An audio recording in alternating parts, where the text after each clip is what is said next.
Will the Iraqi dinar be reinstated internationally? This question has been buzzing around global investor circles and the currency forums for years. The idea of the Iraqi dinar, or Iraqi, returning to its former glory on the international stage, a process often called reinstatement or EDI, has created a whirlwind of excitement and a whole lot of confusion. As we navigate through 2025, it's clear that Iraq's financial landscape is shifting. The Central Bank of Iraq, or CBI, is rolling out major new policies, pushing for modern banking reforms, and getting a tighter grip on its exchange rates. But the million-dollar question remains, is Iraq finally on the brink of bringing its currency back to full international recognition? Let's dive deep into the economic, political, and the global forces that are shaping the dinar's future. First off, what does reinstatement even mean? It's a term you hear a lot, but its definition is crucial. Essentially, reinstatement means the Iraqi dinar would return to full, unrestricted trading on global currency markets. Right now, the dinar is what's known as a non-convertible currency. This means you can't just hop onto a standard Forex platform and trade it freely like you would the US dollar, the euro, or the British pound. All transactions are controlled and managed through the Central Bank of Iraq. If reinstatement happens, a few key things would change. The Iraqi would be listed on major currency exchanges. It would allow international trade to be conducted directly in dinars, and most importantly, it would let the currency's value reflect Iraq's true economic strengths on the world stage. It's about moving from a restricted, managed currency to a free-floating, globally accepted one. So, how did Iraq lose its international currency status in the first place? The story is rooted in decades of turmoil. Following the 2003 led invasion and the fall of Saddam Hussein's regime, Iraq's economy was left in ruins. The old dinar was phased out, and the new currency was issued by the Central Bank of Iraq. To create some stability in the chaotic aftermath, this new dinar was pegged to the US dollar. But stability was hard to come by. The country remained heavily reliant on its oil exports, and the persistent political instability that followed made it impossible to build a fully open and modern financial system. Widespread corruption, the massive costs of war recovery, and the weak infrastructure were huge roadblocks. Even as Iraq's oil sector began to recover and generate massive revenue, the dinar remained restricted. This was partly due to international sanctions, a lack of investor confidence, and the critical need for strict financial oversight to prevent money laundering and the financing of terrorism. The road back was always going to be a long one. Fast forward to today, and the picture looks very different. The Central Bank of Iraq is more proactive than ever in its mission to modernize the country's financial system. We're seeing a multi-pronged strategy. First, there are serious anti-corruption measures. The CBI has implemented much tighter controls on its currency auctions, which were once a major source of illegal dollar smuggling and the fake trade invoices. By cracking down on this, they're plugging a huge leak in the economy. Second, they are pushing a massive expansion of digital banking. Iraq is rolling out new digital payment systems, mobile banking apps, and the electronic transfer services. This isn't just about convenience. It's about creating transparency and making the financial system accessible to more people, reducing the reliance on cash that fuels the black market. Third, Iraq is strengthening its international partnerships. The government is working closely with major global institutions like the International Monetary Fund, the IMF, and the World Bank. This collaboration is key to aligning Iraq's financial policies with global standards and building international trust. And finally, let's talk about reserves. Iraq now holds over $100 billion in foreign currency reserves. This is a massive financial cushion that provides a strong foundation for maintaining a stable exchange rate and backing the value of the dinar. All these efforts point to a clear, long-term vision to build the credibility and the stability needed for the dinar to be reinstated. A big part of Iraq's new economic game plan is reducing its dependence on the US dollar, a strategy known as de-dollarization. The Iraqi government and the central bank have started to actively encourage trade with other countries using local currencies. For example, they're exploring deals with China, Iran, and Russia to settle trades in currencies other than the dollar. This global trend is gaining steam, especially among the BRICS nations, and Iraq sees an opportunity to align with it.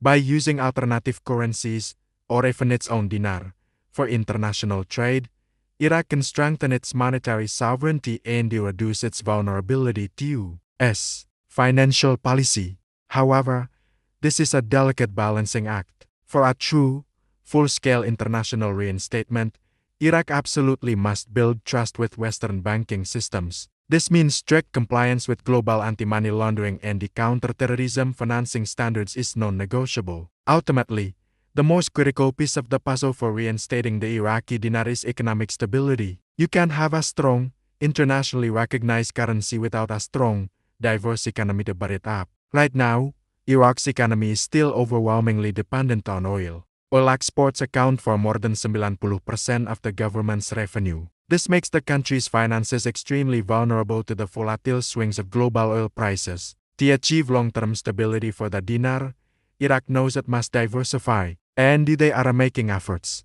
There are new projects focused on boosting agriculture to ensure food security and reduce reliance on imports. They are looking to revive tourism by promoting Iraq's incredible cultural and historical heritage. There are also major investments in energy infrastructure beyond just crude oil, as well as a push to modernize the technology and the banking sectors. If Iraq successfully creates multiple streams of revenue and becomes less dependent on imports, its currency will naturally become more attractive and stable enough for global trading. Another major hurdle that Iraq has been working to overcome is trust. For decades, international investors and the financial institutions have viewed Iraq's system as high risk. Corruption and the lack of transparency have been major concerns. The central bank is tackling this head-on. They've started publishing regular financial reports, enforcing stricter audits on banks, and improving regulations around foreign exchange. These steps are absolutely crucial for convincing global markets that Iraq is a safe and reliable place to do business again. Furthermore, Iraq's commitment to complying with the standards set by the Financial Action Task Force, or FATF, is a huge step in rebuilding its credibility on the international stage. It is a clear signal to the world that Iraq is serious about cleaning up its financial house and rejoining the global financial community as a responsible partner. So, let's get to the big question. Will the dinar be reinstated in 2025? While the progress is undeniable and the momentum is positive, most experts believe a full reinstatement this year is unlikely. But that doesn't mean it's not on the horizon. Financial analysts suggest that Iraq still has a few more milestones to hit before full-scale international trading can begin.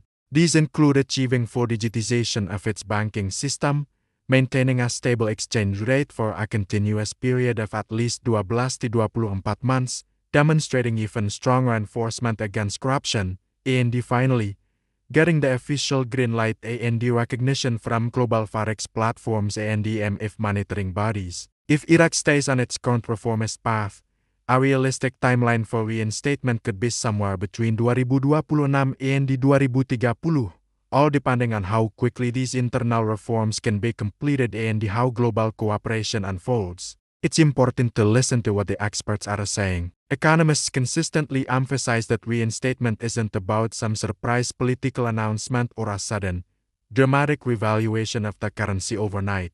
It's a gradual process that is on to long-term economic credibility. Dr. Mahmoud Dagher, a former director at the Central Bank of Iraq, put it perfectly when he said, "The value of a currency reflects the strength of its economy, not speculation." In other words, Iraq has to earn its reinstatement through solid economic reform, not through hype and rumors. Investors who understand this fundamental difference will be in a much better position to navigate the dinar's journey. So, to wrap it all up, will the Iraqi dinar be reinstated internationally? The signs are definitely encouraging. Iraq is making steady, tangible progress toward modernizing its financial system, increasing transparency, and achieving economic stability. The dinar is more stable today than it has been in many years, and the country's partnerships with global financial organizations are stronger than ever. However, true reinstatement will require patience, discipline, and a continued commitment to reform. While 2025 might not be the year we see the dinar fully trading on international Forex markets, it could very well be remembered as the year that laid the final, crucial groundwork for its future global comeback. The foundation is being built, brick by brick, and you can be sure the world is watching closely as Iraq takes these bold steps toward financial independence and the international recognition. Thanks for watching. If you found this breakdown helpful, please give this video a thumbs up. And don't forget to subscribe and hit that notification bell so you won't miss our next deep dive. We'll see you in the next one.